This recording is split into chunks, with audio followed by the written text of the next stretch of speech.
PNG goal creates history. Getting up to speed on APEC. And Cardinal Ribat confirmed.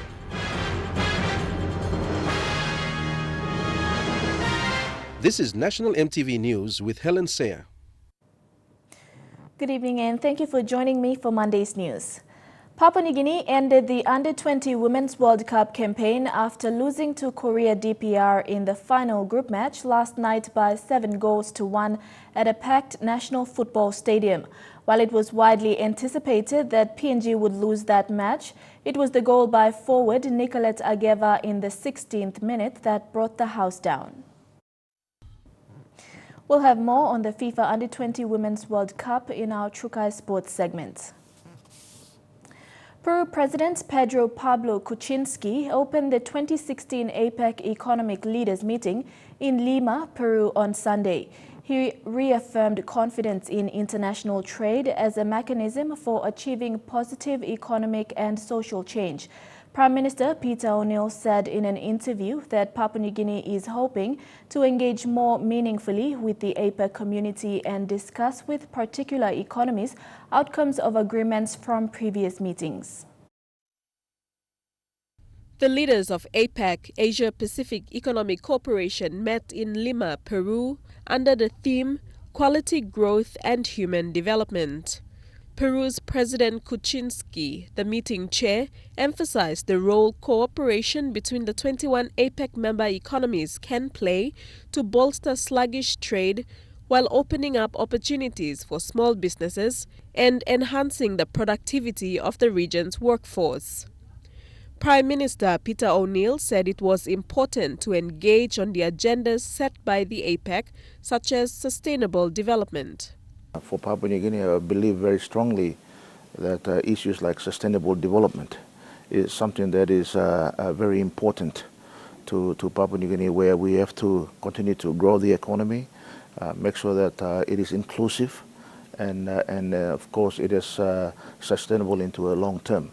He said some of the policy agendas that APEC continues to develop is very relevant to Papua New Guinea, and the aim is to take home some of those agendas leading up to PNG's own APEC meeting in 2018.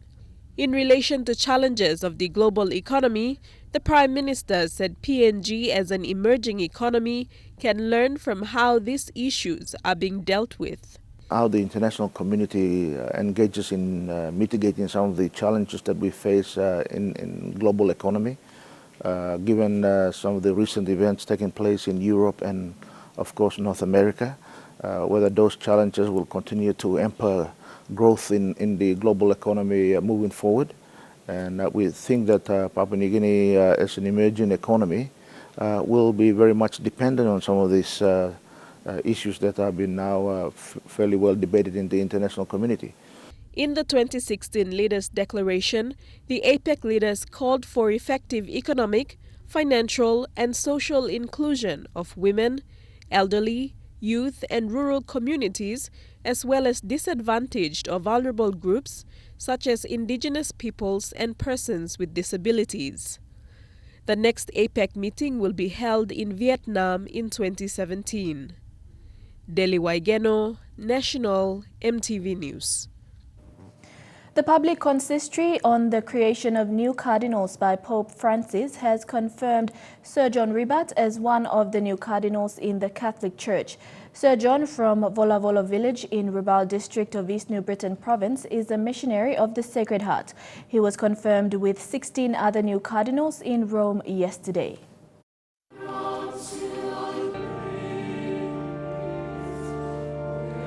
The consistory of the new cardinals was initiated during the closing of the Jubilee of Mercy, where Pope Francis closed the Holy Door at St. Peter's Basilica.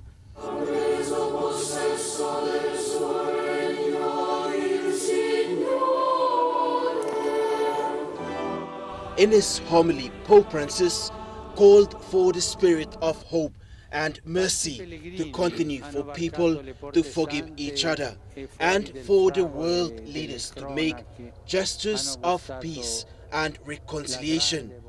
The new cardinals got dressed in red robes and received the red hat that symbolizes your readiness to act with courage, even to the shedding of your blood for the Catholic Church.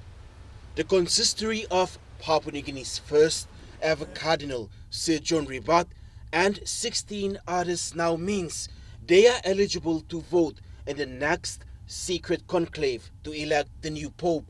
Known as Cardinal Electors, they will vote for the new Pope to head the world's 1.2 billion Catholics until the age of 80. After the consistory, Pope Francis and the new cardinals hopped in vans for a short ride to visit retired Pope Benedict XVI. General Secretary of the Catholic Bishops' Conference of Papua New Guinea and the Solomon Islands, Father Victor Roch, also accompanied the new cardinal. Father Victor said it's a time-honored ceremony to elevate new cardinals.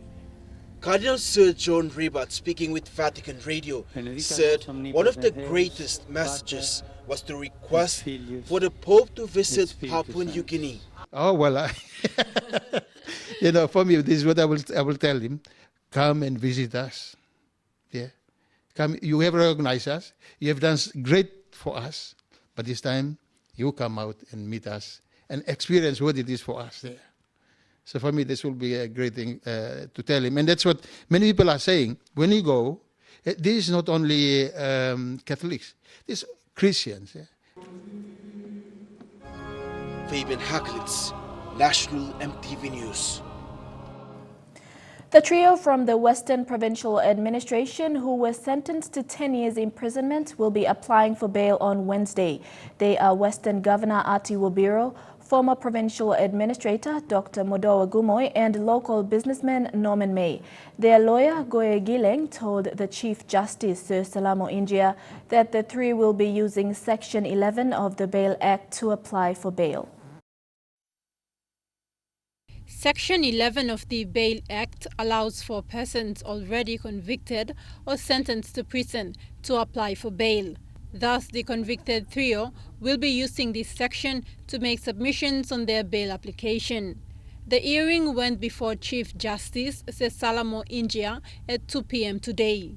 Lawyer representing them, Goya Gillen, said he was waiting for a hard copy of the judgment on their sentence, which was handed down last Friday by Justice Martin Ipang, and will be presenting affidavits during submissions on Wednesday. The three men were found guilty by the National Court in Port Moresby for conspiracy to defraud the state and misappropriation of over 7 million kina. The court found that the trio set up the Flycare Foundation but did not account for the millions of kina that were invested into the foundation.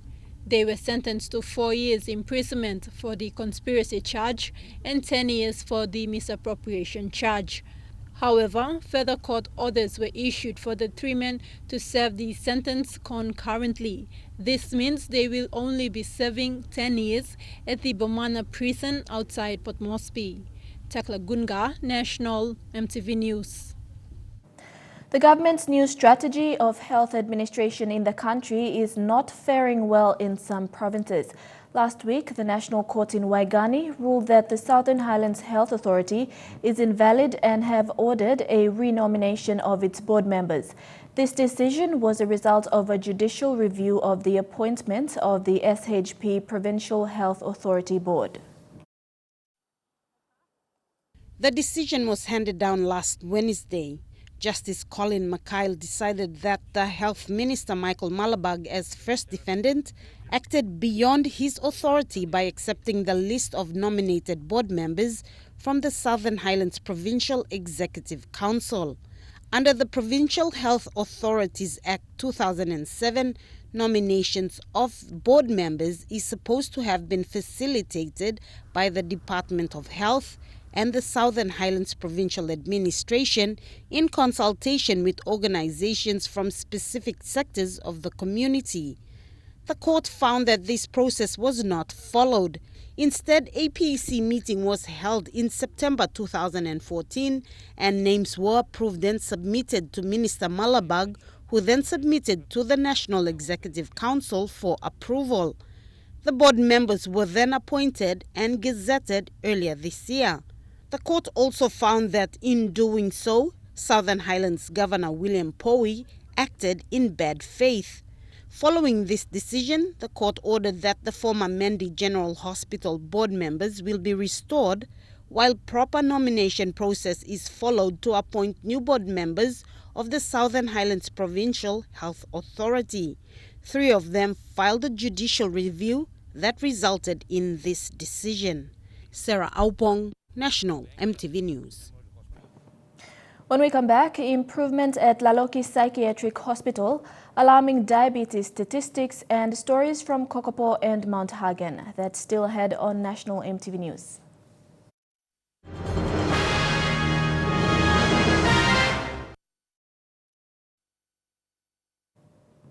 Welcome back. After being without water for almost 4 months, bore water supply has been restored to the Laloki Psychiatric Hospital and several staff houses. Over the weekend, water was fully restored following a 24-hour strike by the hospital staff on Friday. Staff spokesperson Frederick Kebai told MTV News that city authorities have responded positively. However, other commitments must be honored. These include the 2 million kina funding for a proper water system by Edaranu and tanks for staff houses. Services at the hospital remain undisrupted. In the Western Pacific, the rate of people coming down with diabetes disease is increasing in PNG.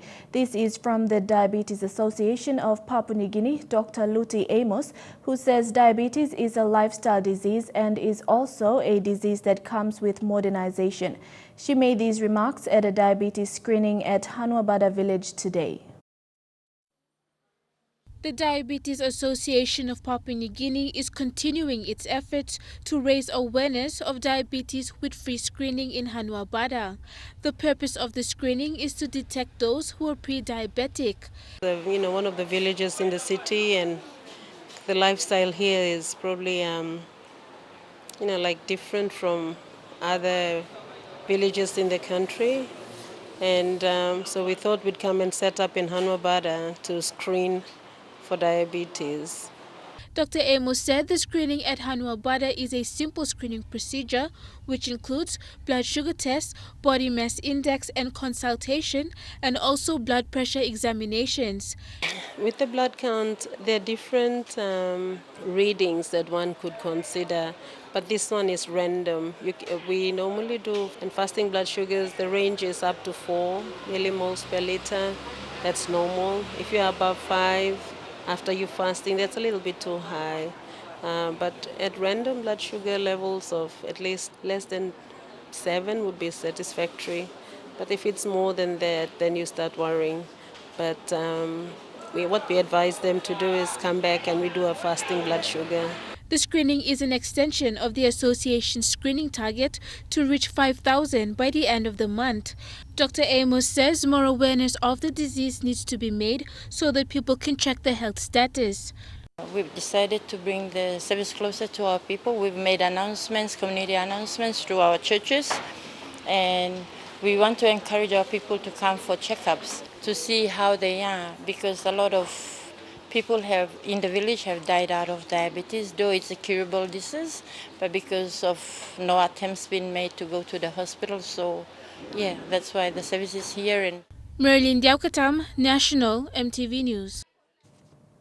Meanwhile, a senior nurse at Lace Engau Hospital says many preventable diseases are contracted due to people's ignorance and lazy attitude.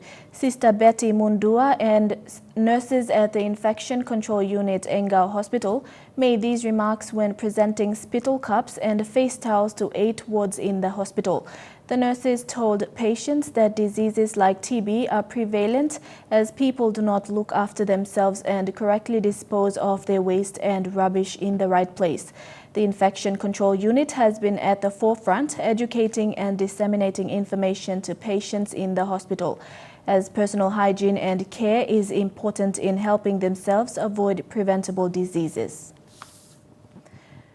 The New Britain Highway has become a center of attention for the East New Britain and West New Britain Police. A mobile squad base will be set up at Open Bay and Vuna Paladin towards the provincial borders to police the highway. Police Commissioner Gary Baki, who visited the areas over the weekend, wants police work to start before the highway officially opens. Edwin Fidelis reports from Kokopo.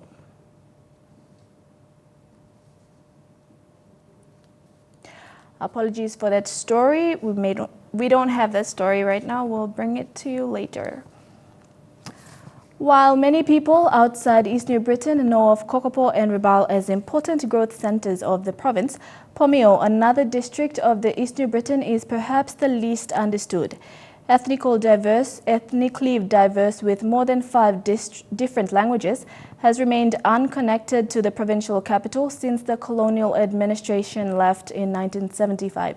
The isolation has dictated the development path the district has taken in the last 6 years. For the brave and willing traveler looking to get to Promeo, it's a 6-hour journey by boat when the sea is calm and the weather kind. In the latter months of the year when the winds pick up, travel can be treacherous. Less than 24 hours ago, a boat capsized along these waters. One man is still missing and another is in the local health center with serious injuries. These are the realities of travel. At the district headquarters of Palmalmal, the district administrator says Promeo is a district forgotten and neglected over 40 years. Promeo missed out on major infrastructure development since independence. So basically, Promeo has not seen any major infrastructure development in the last 40 years of independence. But today, 40 years on, we are happy. We are beginning to see some lights on the other side of the tunnel, at least. There are no roads linking East New Britain's largest district to the provincial capital of Kokopo. And while Kokopo has boomed, Promeo is still the remote outstation lagging behind. 6 years ago, a logging project started. There are mixed reactions about the benefits and the negative impacts. We got this kind feeling also, we got all this kind development where all is sustainable. The landowner company chairman says the neglect has forced Promeo on the development path it took. Area was neglected for far too long. You know that the essential services, reaching all people, especially the very remote people who are living in land. They have no access to services like education, health. The people are slowly seeing some change and some attention, but it's still inadequate to cause impacts that would positively be life-changing and empowering. It's one-sided, very, very one-sided. Kokopo and Ribal, all establishment all there today, and Promeo establishment, we establishment at all same because maybe in the past decisions only working long development, long come up long East New Britain, only concentrate long Ribal and Kokopo. Government presence is limited and the economy stifled by the lack of connection to Kokopo. Political instability has also affected this district, but slowly they hope things will change and roads will be built. Scott White, National MTV News, Kokopo. Back to our earlier story, the New Britain Highway has become a center of attention for the East and West New Britain Police. This story from Edwin Fidelis. In little over 2 years, the number of road users using the New Britain Highway has grown, although the highway hasn't been officially open for public usage, but for those who have begun using it, they say it is the cheapest and shortest route to travel between the two provinces. But new developments means new challenges, and for the police, it is the level of crime and road safety for users that they are concerned about. The police commissioner, Gary Baki, who was in his New Britain province over the weekend, was given a drive-through on the highway to the borders of the two provinces, and he announced the plans he has to police the highway. We will need to control it from the start. Suppose you may lose him also, now you may run him go, now you may accept him to solo sem rota sol you may build him. Now you know what more structure stop inside line. It will become by dangerous you may lose.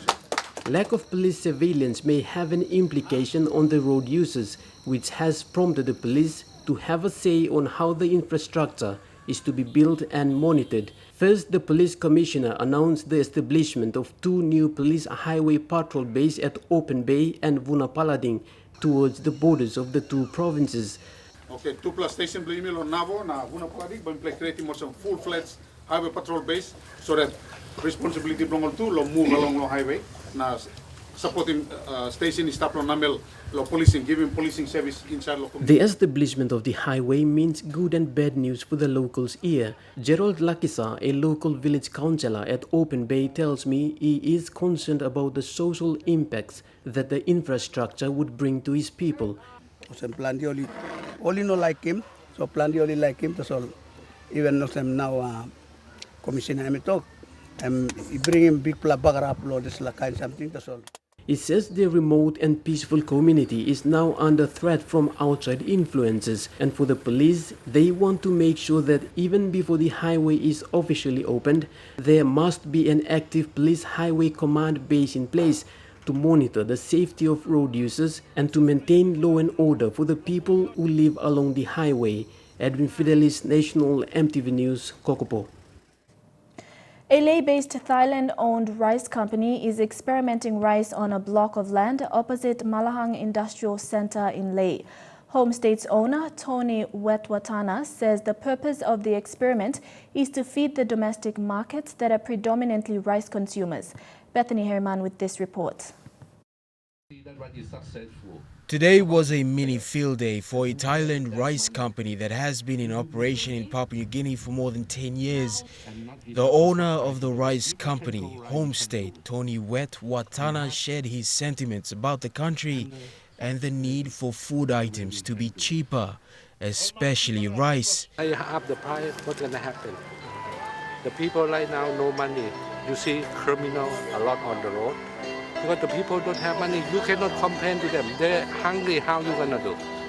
You hungry, you go back home, the kids sick, wife sick, the kid no meal to feed, but you have some weapon in the pocket, you no chance. The company is experimenting to grow rice in the country. Homestade has been an importer of rice for a long time. Over 500 million kina is spent on rice imports alone every year.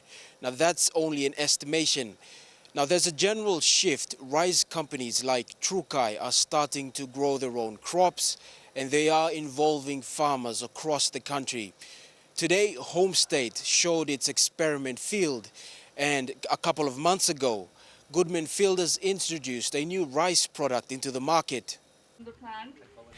Morobe Governor Kelly Naru was at the site today along with representatives of the Provincial Executive Council, including the City Lord Mayor.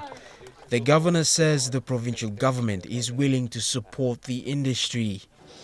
Because over the last few decades, we have seen a lot of this kind of opportunities gone begging.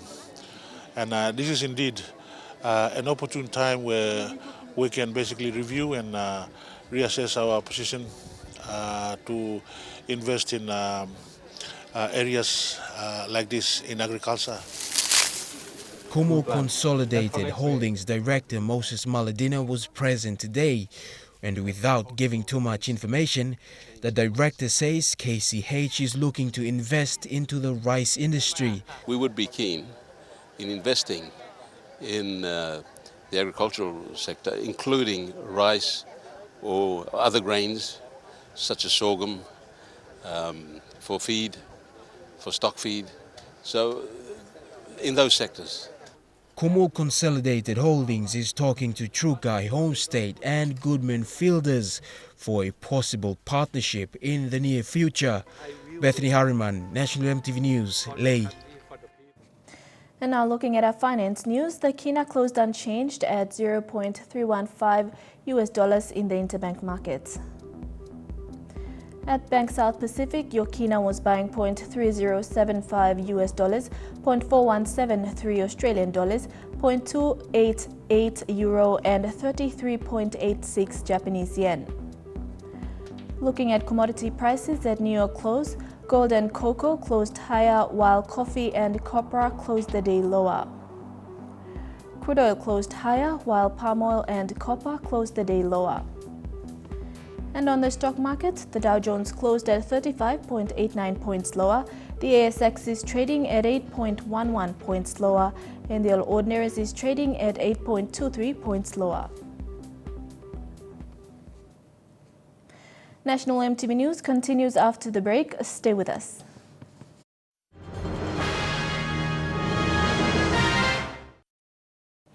Welcome back to the news. The policy document for the Joint Services College was signed this afternoon at the PNG DF headquarters in Port Moresby. The roles and functions of the newly incorporated Joint Services College involves training for the 3 disciplinary forces, PNG DF, RPNGC and Correctional Services. The signing will effectively begin operations for the college. PNGDF Commander Gilbert Toropo, Police Commissioner Gary Baki and CS Commissioner Michael Waipo signed the policy document witnessed by members of the 3 disciplinary forces. This policy will have a holistic approach on law and order and national security with the establishment of a college. Through this college, officers from the 3 disciplinary forces will go through officer cadet trainings. We're using the military curriculum and we feel that that is the basis of the initial officer development training. With interest from the Melanesian Spared Group, countries of Fiji and Vanuatu, it will have regional participation. The Joint Forces Training is a government initiative aimed at training both disciplinary forces and civilians through diploma and degree programs. We've decided that the JSC program now, the feeder program for the JSC would be the recruit program. Now, simply because of the fact we also have police recruits who also have university, they have university degrees. Some of them have diplomas. So we look at the best people to put through the program. It will be funded under the PNGDF budget arrangement of 100 million kina. Revived in February this year, it was aimed to provide the best security for the government, people, resources and investments in the country. The first workshop was held at Lace Igam Barracks. Police Commissioner Gary Baki and CS Commissioner Michael Waipo underwent similar training in the 1990s. It was developed after the Office of the Chief Secretary saw that there was lack of coordination and cooperation among security agencies in the country. The Defence Force Academy in Lae will be used as the training ground for this exercise. Meanwhile, discussions are underway with relevant stakeholders to develop its constitution before it is tabled in Parliament. Eric Arupma, National EMTV News. A criminal wanted for a string of armed robberies in Lae was wounded and died from injuries on Saturday. He and 4 accomplices were tracked down by a special police intelligence operations team. The special operation intercepted the wife of the deceased and 2 other men who were on their way to meet the criminals. The known criminal, identified as Timson Bruce alias Whitey, and other gang members left West Taraka settlement and were hiding in 2 villages along the Markham Highway. Police raided the location and in the event, the wanted criminal was shot in the leg. The gang members were moved to the main road to meet up with the police vehicles. However, the walking distance was quite long and the criminal died from his injuries. A .38 factory-made pistol with 6 bullets were also recovered by police. People should be the focus in decision-making for the country to develop. This was the message echoed by senior citizens of Morbe, Sir Boyamo Sali and Sir Nagora Bogan during the opening of the PNG National Party office in Lae recently. Hundreds packed the Eriko Oval to witness the dawn of the PNG National Party in Morbe. With the 2017 general elections around the corner, political parties are on their toes in and around the country. On Friday, PNG National Party leader and senior Yongomul MP Keranga Kua visited the Morobe capital to open the party office. For Morobe leaders who were present, their cry was for leaders to speak for the small people in decision making. Many say leaders have distanced themselves from their obligations to serve the people. Mission na milutim desplay making branded WME ilusim track lusim rock stop leadership through na leading this nation igorong progress. Senior statesman Sir Nagora Bogan expressed the need to serve with a purpose as elected members of parliament. Both senior Morobe leaders are throwing their support behind PNG National Party. You put him good, man, and by saving you, stronging you, now by putting fundamental principles of walking life, na sinan blow you igupla. You put him wrong, man. You saw finish. Me no nap stroke him talk no one him something finish. You will organize look him na sawe. So far, PNG National Party has opened 7 of its offices around the country. Offices soon to be open include Medang and Manus. You vote him all on the understanding that time he got conflict between interest project. Now interest pro you by all put him interest pro you. He go inside past them. Now interest pro by all lose him inside the toilet. The event was attended by residents in Ley and other intending candidates from the 9 districts in Morobe province. Jack Lapava, Junior National, EMTV News. A water supply project in Labu Tale village of Highlands district in Morobe province had only cost 31,000 kina to construct.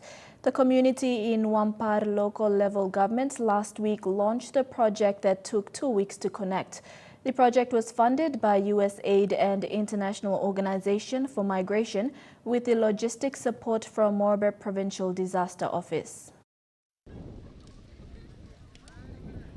These women of Labu Tale village of Wampar LLG used to travel by canoe to a distance of 100 meters, then another 60 meters walk up this mountain before they reach this spot to fetch clean running water for cooking, drinking and washing.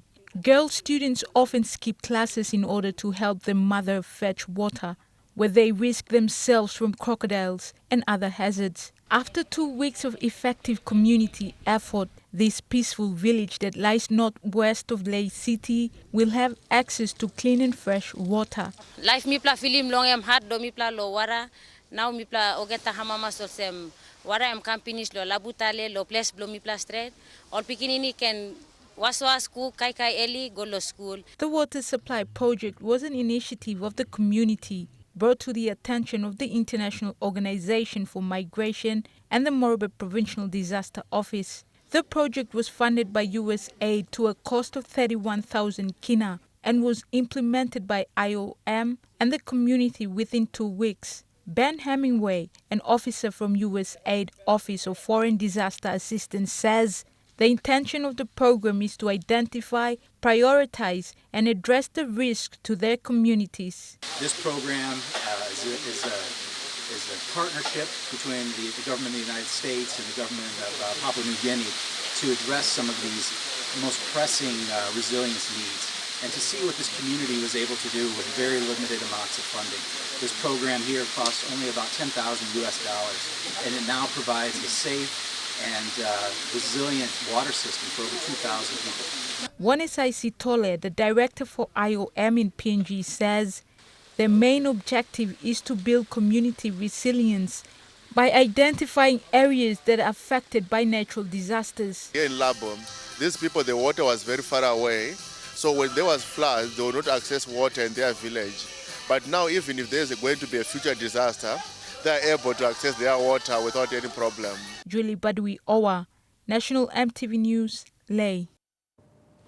Chukai Sports is next. We'll join Jeremy Mogi with updates from the FIFA Under-20 Women's World Cup. Stay with us.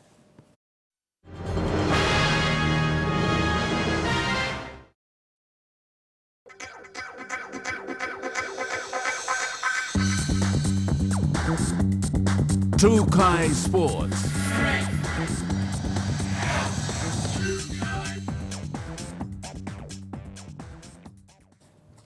Welcome to Chukai Sports. PNG has bowed out of the World Cup, but our courageous young women have been a uniting force for the country these past 2 weeks. Another member for the PNG team stood out last night in the match against Korea DPR. Here's Jeremy with more. Thank you, Helen. A goal for Papua New Guinea in the FIFA Under-20 Women's World Cup rocked the nation, but credit must also be given to the goalkeeper. Faith Kasserai played her best for the country when she saved 16 goal attempts from the onslaught of Korea DPR. She also got a mention from the commentators who believe, given more training, she will improve in the future. Korea DPR were relentless in attacking throughout the match against Papua New Guinea, with bursting runs from their charges getting past the backline defense of the host nation. But it was the goalkeeper, 17-year-old Faith Kasire, that stood the last line of defense and pulled off some remarkable saves in the early stages of the game. Korea DPR may have won by 7-1, but with 70% of ball possession compared to PNG's 30% possession, it could have been more goals if not for young Kasire. Korea DPR had 30 shots on goal, but only 7 count. Kasire pulled off more than 20 saves in that particular match, leaving the audience in awe. Being an obvious target for dangerous or even violent actions, Kasire, in a post-match interview, says she puts everything on the line for her country, no matter the outcome. At first I was a bit nervous, but then my coach always said, it's okay to be nervous because you're a human being. If you're not nervous, then you're abnormal. So yeah, I was quite nervous at first, but then I just went out there and then give my best. My coach told me to just give my best, regardless of the result. I'll just have to give my best. As the goalkeeper is usually the team's only player who can see the entire field, Kasire in moments acts as the organizer of the team, and PNG caught Korea DPR in an offside position 18 times to none. Shane Saroya, National EMTV Sports. Brazil has secured a quarter-final berth after drawing 1-1 against Sweden. This has left the Swedish team devastated after the match, packing for home.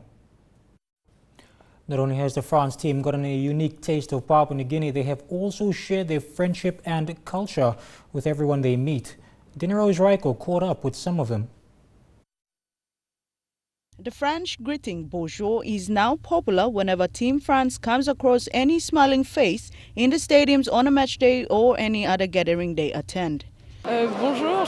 Bonjour. Bonsoir. It's been more than a week since arriving in PNG, and though language may still be a barrier, this group of young women believe there is one language they have in common with everyone: football. And Govat returned it. It was an easy save at home. As the ever-smiling captain Tia Ngabovol said, their passion for football brought them all the way to PNG. Ngabovol, herself a physiotherapy student in university, urged anyone who loves football to try it out and see where it takes them. J'ai commencé à être intéressée par le foot à l'âge de 6 ans et j'ai commencé après je me suis inscrite dans un club et j'ai commencé à 6 ans aussi. In the team as well are 19-year-old twins defender Delphine and forward Estelle Cascarina, whose football passion started at an early age due to their older siblings' influence. Both are media students in a university back home who had to put their studies on hold this year to follow the passion for football. N'hésitez pas, tentez votre chance et c'est de super aventures à vivre. Superbes aventures à vivre. Another key player and very vocal about women's involvement in sports is 19-year-old goalkeeper Mylene Chavez. As a little girl, she started playing football with boys because it wasn't really common for girls to play football back then. Oh, and it's saved by Chavez. Je dirais que le foot c'est une passion et que franchement moi il n'y a pas de meilleure sensation que de rentrer sur un terrain, donc franchement ça me permet de m'épanouir et je pense que ça peut aider beaucoup de jeunes filles à s'épanouir, donc lancez-vous. Dinero's Raiko, National EMTV Sports. And that's it from me. It's back to Helen with the rest of tonight's bulletin. Thank you, Jeremy. Trukai Sports continues after the break. Don't go away.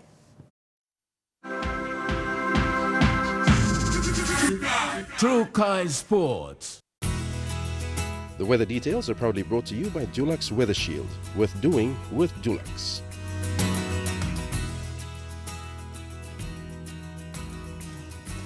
Looking at the weather forecast for the southern region only. Fine, although cloudy at times in Port Moresby and Kerema, and fine weather in Daru, Alatau and Popondetta.